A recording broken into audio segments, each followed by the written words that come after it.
It's all for Black Friday, as today is the start of the holiday shopping season, if you haven't started shopping already.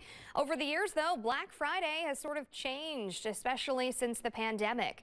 Experts still say that today will be the busiest shopping day of the holiday weekend.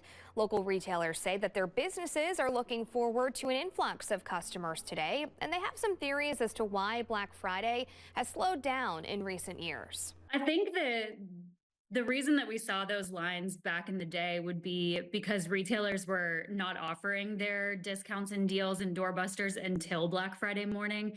And now that those are available a little bit earlier than they used to be, there's probably a little less incentive for that. And so the National Retail Federation predicts about 85 million people will head out to shop in person today.